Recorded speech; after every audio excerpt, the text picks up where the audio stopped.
Alright, what's going on, everybody? So, figured I should introduce myself at this point, since how I'm not only putting this on Facebook, but YouTube as well. My name's Evan, and this is my roommate, Jonathan, who is over there sharpening our little electric chainsaw. So, he's having fun.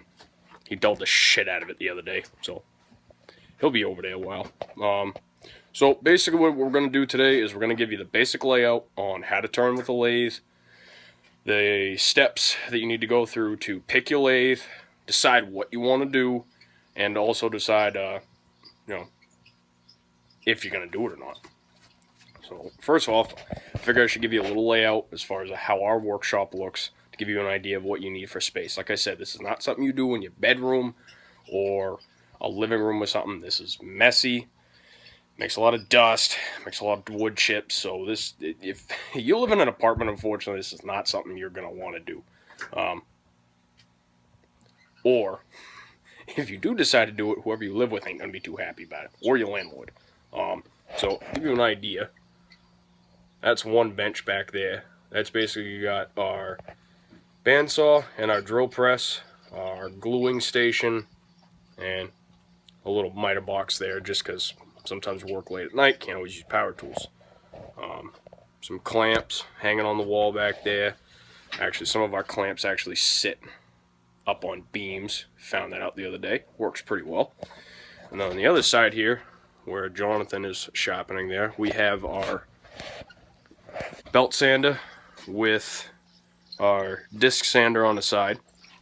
Oh, that's mostly for sharpening the chisels, but also to, sand down stuff, try to square it off, take out stuff quickly that we don't want to do by hand and we can't do on the lathe. And then on the rest of that bench is obviously the lathe. And then behind that, right now, is my planer, or, as we're using it right now, the camera mount for when I'm actually turning. So, that's what we got for now. I'm going to make it work. Kind of playing with lighting a little bit so you guys can see better. Again, we got low ceilings, so there's only so much I can do. Bear with me. So what we're going to do today is, first of all, I'm going to go through the safety part of it.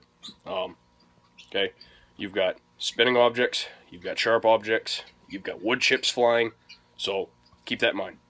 Obviously, the biggest thing, safety glasses or a face shield, one or the other.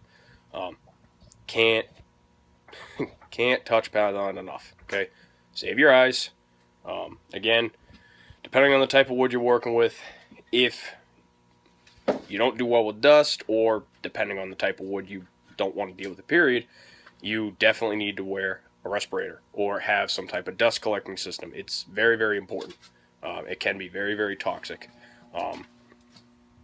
But it all depends.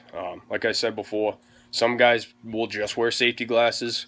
If you're doing a bigger piece of wood, something with bark, something like that, guys will use a face shield. Both is totally okay. Some of you guys might want to wear earplugs.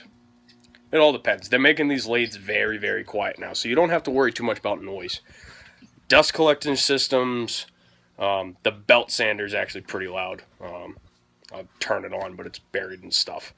But yeah, it's, some of these tools get pretty loud, so if you got sensitive ears, be mindful. Don't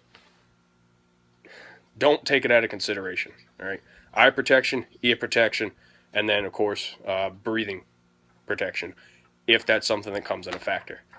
You can do this in an area where it's really well ventilated. Your dad's got a garage, doesn't really care, or you can keep windows open while you're doing it. Obviously, right now we're at March 2nd of 2017. A little freaking cold outside. It was windy as hell today too. So you're not going to want windows open. You don't want to be turning 40 degrees. You're going to have a freaking winter jacket on. This is an inside, this is an inside task. It's nice, it's calm, it's peaceful. So just things to consider. And then obviously your environment, okay? Don't be doing it near glass, anything that can really break. Just things to think about before you do anything. Your second thing to think about, all right? Something that we ran into, problem right off the bat, is we had to set up a makeshift little platform. Because between our table and our lathe, it's too tall. So we had to build a platform to be able to get it at a comfortable height to turn most of the objects. Again, something to think about. If you don't have an area set up for it yet, then consider building a lower bench, but it also considers what type of lathe. All right. If you're planning on turning more bowls than you are, say, spindles or lamps or whatever, your lathe needs to have a bigger swing, or, like I said, your diameter. How big, I'll pull this out of the way so you can really see, how much space you want from the bottom plate to your center point on your headstock. That's going to be a key factor. All right. If you're turning more long stuff than you are, big, wide objects, then you need to consider a table extension or just a longer lathe in general. It all depends. But if you're new to this, consider talking to somebody that's done it before. If you get a chance to try one, do it. All right. The worst thing in the world is buying something that costs hundreds of dollars and it's useless. It's the worst. It's like buying a car you don't want to drive. It's stupid. But anyway, something to consider, something to think about. Seeing how she's standing right here, gonna bug me, I'll introduce both my girlfriend, who's I'm teaching how to turn, and my little girl to be. So, say hi. Hi. So, yeah, she's grumpy. Now I'm hungry. Yeah, maybe same thing. So, but anyways, so what we're gonna do today is demonstrate how to turn a basic piece of wood. All right. This is 1.5 by 1.5 by 6-inch piece of poplar. All right. Relatively, in all spectrums of the things, it's a softer wood. It doesn't turn as hard. I'll try to actually get a good angle so you can kind of see more what it looks like. It's a greenish yellow in color. In all spectrums of the things, it's the cheaper of woods, but it's not the cheapest. Definitely by far, pine is the cheapest as long as it's not select, which adds an entirely different thing. We'll do a whole video on different types of woods, things to look at, depending on what you want, what you're looking for, what you're going to do with it. So it all depends. But so I'll go through with you how to set this on a lathe. Obviously, you can see the little teeth marks on the hole. First things first, find your center point. If it's rectangular, this is going to be a little bit more difficult. I'd recommend either a center finder or at least have a ruler handy. If you don't know how to do it, just look up how to do the center point on a square rectangle, and you'll be able to get the gist pretty quick. So we're going to set this up, and we'll give you an idea on how to do this. So, all right. So this is called your spindle drive or your spur drive. And I'll knock this out for you so you can actually see it. All it is, it's 4 teeth with a point in the middle. The point is your center point, and these teeth make it drive in your headstock. Again, it's tapered, fits right in the end of that with no problem. Alright, you just got to push it in there. You don't have to hit it with a hammer or whatever. The last thing you want to do is break that point. They're not the most expensive, but again, the less shit you got to break, the better. Alright, and then you've got what you call your live center. Okay, same idea, except this one doesn't spin. Alright, this sets right in your tailstock. It's got a bearing in there. All it does is when you squeeze this together, this spins freely, but your spur drive obviously turns a piece of wood so that you can turn on the lathe. Alright, both of them just press in there. Don't hit them with a hammer, don't smash them in. Just set them, make sure they're nice and snug. Once you go to press everything together with your tailstock extension, then you'll be fine.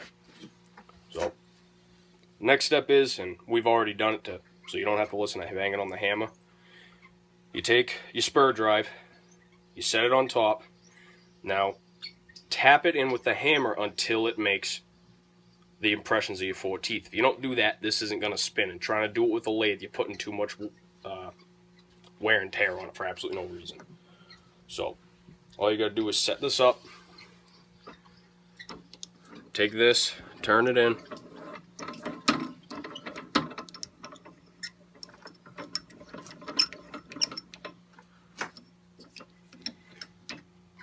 press it together until it's snug. Make sure your tailstock is locked down well. And then you lock this down right here. Alright? So all you do, crank this in until it's tight. Lock it down. That way it doesn't spin on you. So the other thing to deal with while you're dealing with a lathe is what size tool rest you're going to need. Alright? This particular one is just a 6-inch straight tool rest. Nothing fancy. Depending on your type of lathe, your posts can be of different lengths and of different sizes. Just pay attention to your specifics. So, the first thing before you put any chisels to it, when you're setting this, you have to set both your height and your distance. Now right here, we like it a little bit further away than most people will recommend. You know, set it nice and close. Do a test spin. Make sure nothing hits it. Make sure nothing's going to fly off. And make sure you stand out of the way. If something's going to happen, right off the bat, this is when it's going to happen, is your initial fire up. So what we're going to do is called roughing. When you rough a piece of wood, you want it on the slowest setting, especially a softwood, because it'll have a tendency to throw big chips. So you want to minimize that as best as possible. In this case, the way you set the speeds, right? You take this lever down here, push it down, pull this handle up, it'll pull the motor up, loosen this belt, and you move it up or down the pulleys depending on your speed. We've already got it preset to the lowest setting, which for this is 500 RPMs.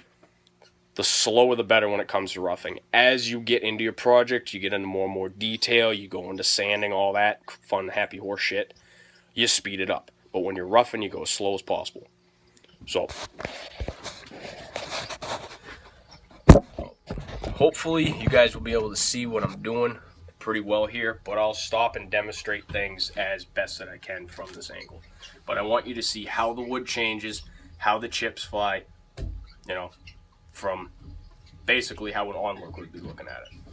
So the first thing we're going to use here, okay, this is a 3/4 inch rough and gouge, okay, it's got a nice curve to it, it's tapered on this back half. Alright, now the wood spins downward, alright, so the last thing you want to do is put your chisel like that on your tool rest. It's going to be useless. So, fire it up, and I know you're going to have a hard time seeing it, so Brittany's going to show you from time to time. Right there. So, all you do is start into it nice and slow. You're just going to very slowly run it back and forth. Now, some guys will use the center. Some guys will put it on this side. Really, it's personal preference. If you're doing a harder wood or you're doing a long travel along your piece, you definitely want to put it to an angle.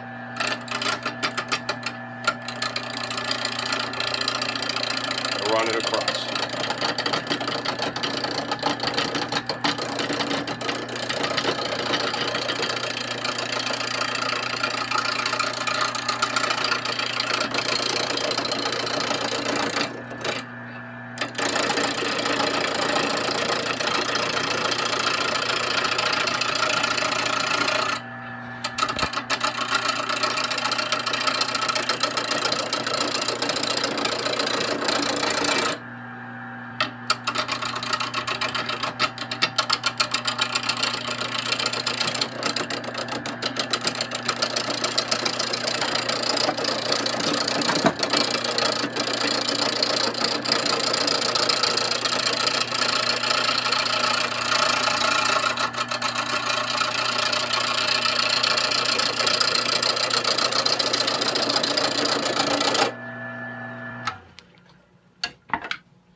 As you can see, your corners are already starting to disappear.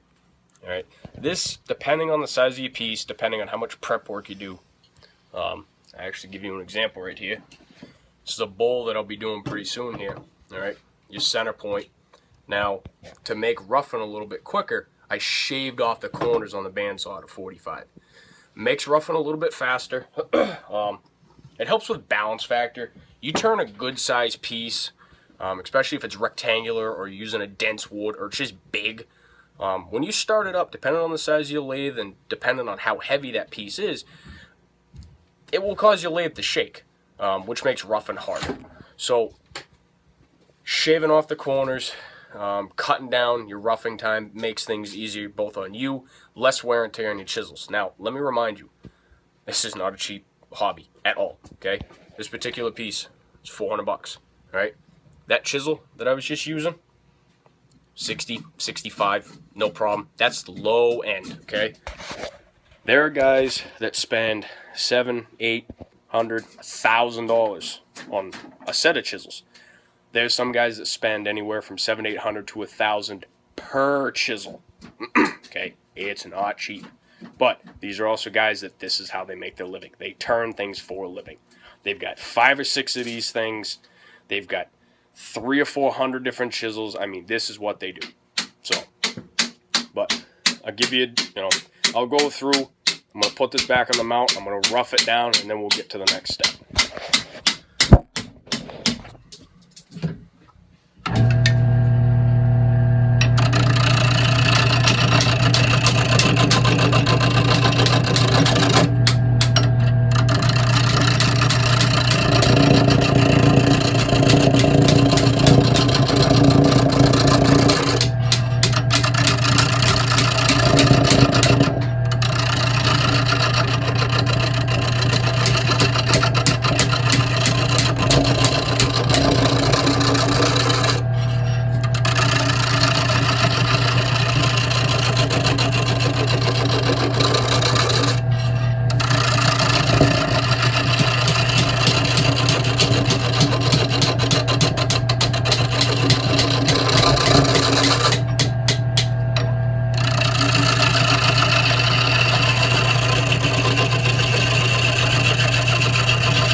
So, show you. Pretty much round at this point. Like I said, poplar's very soft considering most woods. Pine is definitely one of the softest, but the grains are so wide that it doesn't turn as well as it could. Don't mind the camera shaking. Somebody's stripping back over there. Loves to aggravate me. But anyways, so now that we're round, we can actually start turning up the speed. We're going to put it on the next level, which is about 810 RPM. So, fucking people, I tell ya.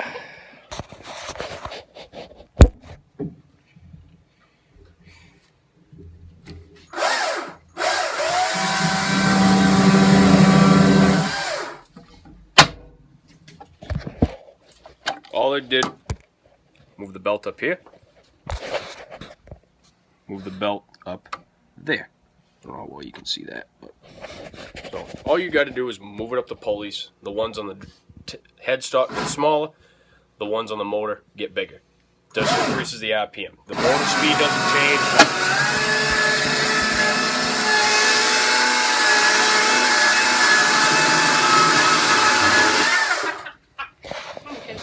Again, dinks. Absolute dinks. But it is what it is. So now that we've turned up the speed, we will go over to this one. Alright. Basically the same thing as a rough and gouge, just smaller. This is a 3/8 bowl gouge. And the difference between the tools used for bowls and regular is basically the tail end of your chisel. Alright. If you look at this rough and gouge, you can see how much metal it tapers down to once you get into your handle. You try to use that on a bowl, you start hollowing out the inside, what's going to end up happening is you're going to snap your shaft. $70, $80 chisel, depending on what you're using, depending on how big your rough and gouge is, you're not getting an $80 piece of shit. So, keep that in mind. Some tools are great for the outside, but there are specific ones for turning bulls, especially the hollowing factor. So keep that in mind. This one also works as a smaller rough and gouge. It speeds things up to cut detail in a little bit. So again, now that we've taken all the corners off, we now have a round piece of wood. We can speed this up a little bit.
So I've taken it down a little bit in a couple areas, just to give you an idea on how fast, once you start speeding this up, how fast you can shave off material.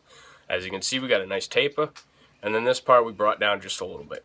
I'm just kind of giving you guys an example. I'm not really making anything specific. But obviously to keep in mind, as you go faster, the chips fly faster. So this is definitely the time where you need to have something over your eyes. It's also going to start getting dusty because the detail is going to get finer. All right, now that we have kind of made some nasty teeth marks, I don't know how well you can see that, but you can kind of see the grooves and kind of the rough areas, whatever. We're gonna use what we call a 1/2 inch skew. Okay, it's got a slight bevel to it, tapers, and what this does is you can use it in a couple of different manners. You can use it to shave light amounts of material, but the best thing to use it for is to shave these roots and all these grooves down. So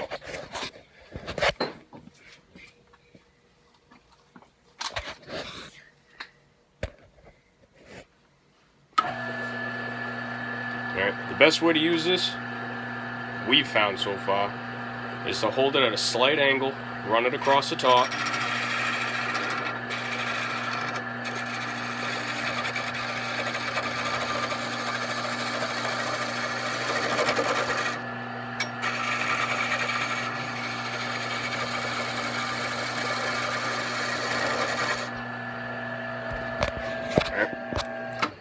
Doesn't take a whole lot, but it smooths it out pretty quick.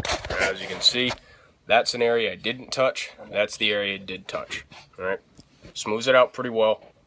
Gives it a nice bit of finish. It saves on sanding later. That's the biggest thing. The other thing to keep in mind is as your piece gets smaller, all right, you need to move your tool rest in. You need to adjust it. All right, at first, you pretty much will be able to keep it at the same height unless you're doing weird stuff later, and that comes with practice and skill and all that. But for right now, the biggest thing you need to worry about is how far away it is. Now, as you can see, we're getting a little far away here, so we're going to move this in just slightly. That way we don't risk probably the second worst thing that can happen while you're turning. And that's when, I'll give you an example. All right, you're turning along, you get too caught up in your wood, takes your chisel down, and either throws it up in your jaw or launches it. Don't want that to happen, so keep that in mind. It's all your safety factor. The biggest thing when you're doing anything like this is keeping yourself safe. Obviously, turning tools, sharp things, yada, yada, yada. We all know the drill. Anybody that's gone through anything more than about 4th grade knows that as things get more fun, things get more complex, they also get more dangerous. All right, so just keep that in mind. So there's different chisels for different things. You've got... I'll kind of give you an idea of the other ones. All right, this is called an 1/8 inch diamond parting tool, and what this basically is for is doing straight incisions in. Can be used for making things recessed rings, like the pen that I showed you in my pen turning video. It's used to make tapers. They can get wider, they also get smaller. Biggest thing is just take things down to certain sizes, smooth things out, or if you're making a part of, say, a lamp or a bowl that you want to shave off, that tool can be used to cut in to a point where you can pretty much take it off with a small saw and it's still nice and flat. And that's the biggest thing, is look. There's a few other tools. Like I said, there's very, very many variations of chisels. And I only use one of two types.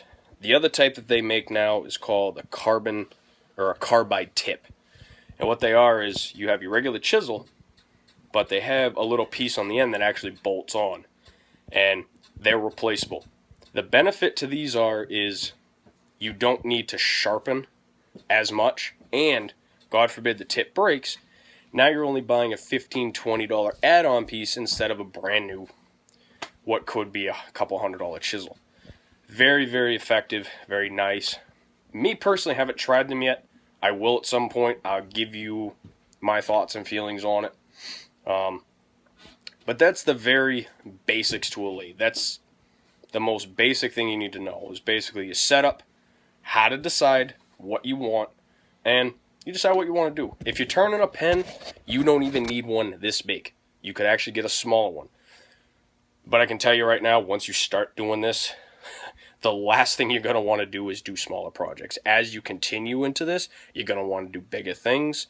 You're going to want to make more complex things. And there's thousands of projects you can do with these, and thousands of different things that you can make the wood do. And that's just wood. Again, there's acrylic. You can do a bunch of things with acrylic. It all depends on what you want to do, how far you want to take this. So that's all for this one. That's pretty much what I wanted to explain to you.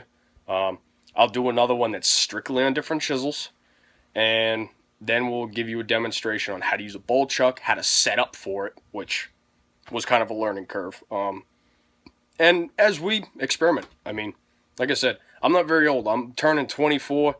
My good buddy here just turned 21, and you know, we're fairly new at this. We've only had this thing for probably a month and a half. I can tell you right now, it's the best goddamn money I've ever spent, by far. It is some of the best things we have done.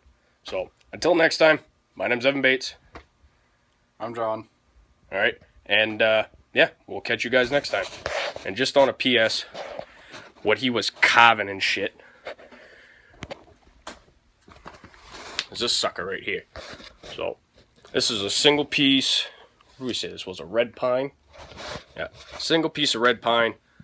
We got lucky. We actually had to cut this tree down at the boss's house, or one of his houses, the other day. It's been dead for a few years, so the drying process is already semi-gone through. So hopefully we're going to make something gnarly out of it. We're also going to do a video on, we're actually going to be setting up a kiln to try to dry some of our stuff. Going to be pretty basic, nothing special. It's actually going to be in that back corner, give or take. Kind of limited on room, but we'll get there. So, till next time, we'll catch you later. P.S. Make sure your oil cap's on tight. Alright, bye.